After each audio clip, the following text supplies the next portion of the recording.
सहना भवतु सहनौ भुनक्तु सह वीर्यं करवावहै तेजस्विनावधीतमस्तु मा विद्विषावहै। ओम शांति शांति शांति।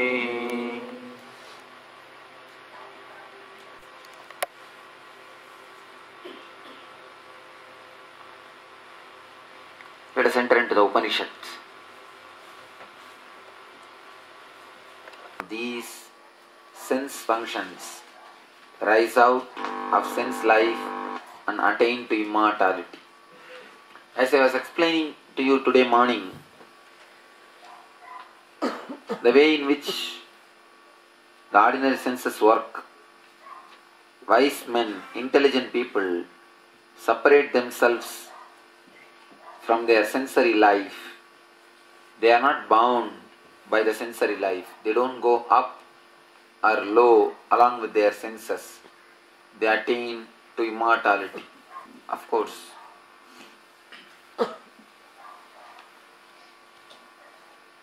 only when you separate yourself from these senses, the wisdom starts working through you.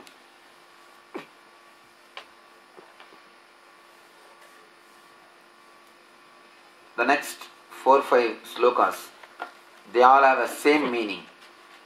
They all explain how the existence, how the Brahman is greater than the all we see by our eyes. The time in which the Upanishad was written, or I can say when it was expressed, in that time there was a need to speak about the importance of the self and Brahman. So they speak. I want you all to understand this from this place, the place where you are sitting, from this city only, first time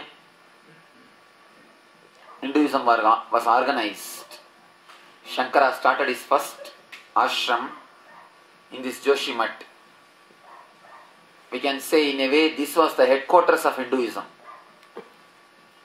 This is the place which was headquarters of Hinduism, but in the time of Mughal empires, the Joshimath was destroyed and the deities which was worshipped in Joshimath is taken to Dwarkamath. Dwarkamath means which is in Gujarat, and the Sankaracharya was killed, the Joshimath Sankaracharya. So after that, somebody deputed from Dwaraka will take charge of this mutt. But this is the first mutt ever established by Hindus, because the Shankara is the first person who organized Hinduism. He is the person who established Hinduism, and this is the place from where it was established. This is the first mutt, Joshimath. Second mutt is Dwaraka. Third is Puri. Fourth is Sringeri. So he made 4 pitas for all his 4 disciples to sit and rule and spread the thing. This sloka is written in a time where the importance of God or Brahman has to be emphasized. That is why the next 5 sutras, they speak on the importance of the God or Brahman. The eyes cannot approach it, neither can speech nor mind. We do not therefore know it, nor we know how to teach it.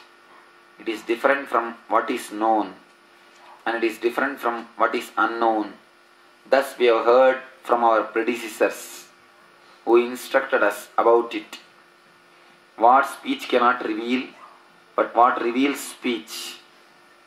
Know thou that alone as Brahman. Here rishis are declaring it cannot be known by intellect, and it cannot be taught through intellect. It is totally different from what is known. It is different from what is unknown. This is a beautiful thing. You can say it is different from known. How can you say it is different from unknown? When I say it cannot be known, you yourself come to an idea, it is unknown. Your logic always works opposite. When I say, understand two types of logic, then you will be able to understand why the rishis are telling it is neither known nor unknown. There are two kinds of logic. First logic, human beings has got one head. Socrates is a human being. What will be the third sentence? Therefore Socrates has got one head. This is one kind of logic. Human beings has got one head. Socrates is a human being. Therefore, Socrates has got one head. This is simple straight logic. There is another one kind of logic. Two doors are there. One door is open. Can you say second door is closed? Can you say second door is closed? You cannot say the third statement. Third statement cannot be given logically based on these two statements. First logic is a logic which is simple logic, which you all know. And the second logic is complicated logic. You cannot come to a third statement with these two statements. Can you come to a third statement? No. Second door may be opened, may be closed.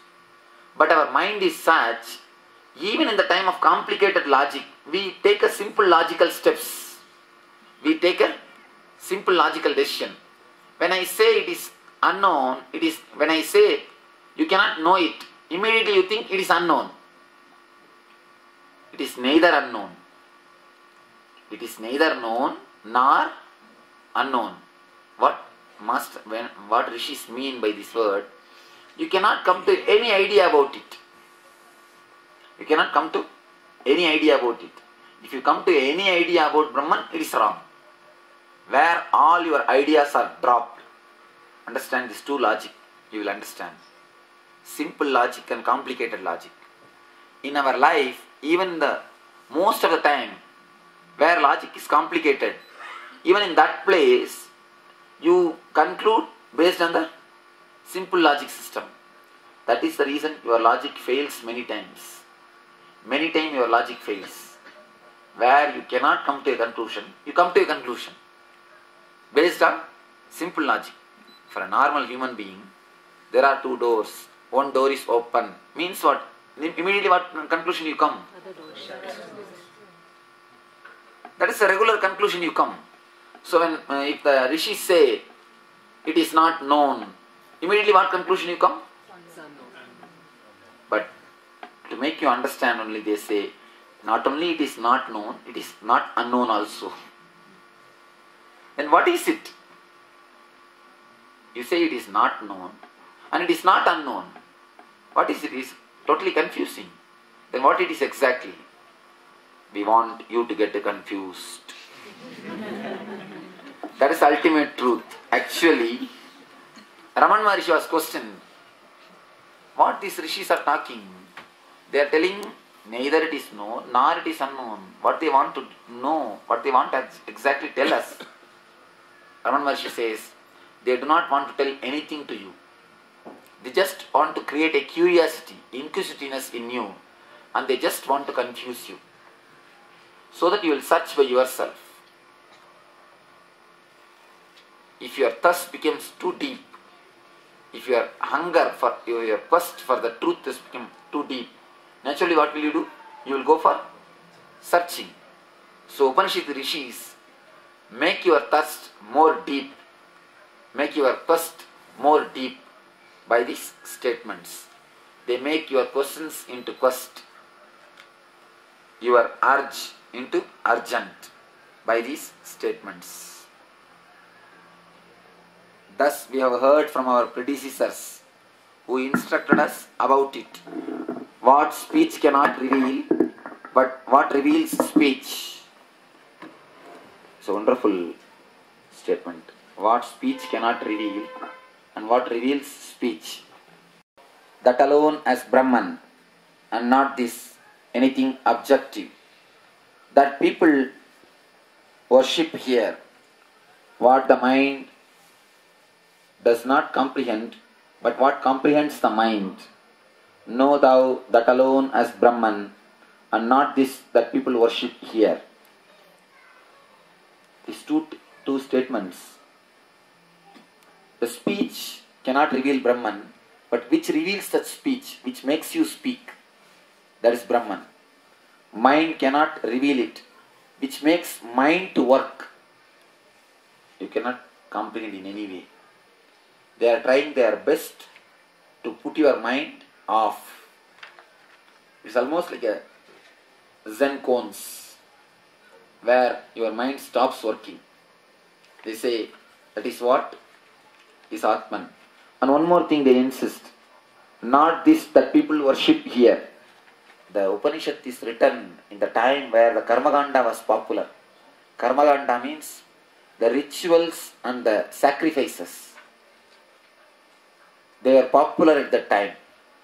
So people are made to understand the rituals which you do, the worship which you do here is not directly to the Brahman or the God or the divine.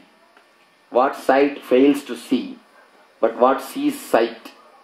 What sight fails to see, but what sees sight. Know thou that alone as Brahman and not this that people worship here. Which you can't see, but the energy which makes you to see. What hearing fails to hear, but what hears hearing. Which you can't hear, but the energy which makes you hear. What prana does not reveal, but what reveals prana. Prana never reveals it, but the energy which makes the prana to work. Know thou that alone as Brahman. The energy is what is Brahman, not this that people worship here. If you think that you know Brahman well, then you know little indeed. For the form of Brahman that you see as a conditional in living beings and gods is but a trifle. Therefore, you should inquire further about Brahman. That's what the instruction is given to the people who are caught up in Karmaganda, who are stopped in the Karmaganda in that time, in those times.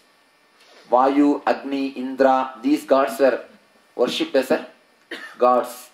They were considered as the ultimate energies. So instruction is given to them. Don't stop, don't think these gods are the ultimate. Ultimate is something far beyond these energies. Ultimate is the far beyond than what you see. I do not think I know it well, nor do I think I do not know it. Yet I know too. He amongst us knows it, who knows that it is other than the unknown and the known. That's what the total confusing statement. If you know it is neither known nor unknown, then you are know. You know it. That's what the masters mean. And in one place he says, I do not think I know it well, nor do I think I do not know it. Yet I know too. It's just a technique. Actually, they ask you in indirect way to drop intellect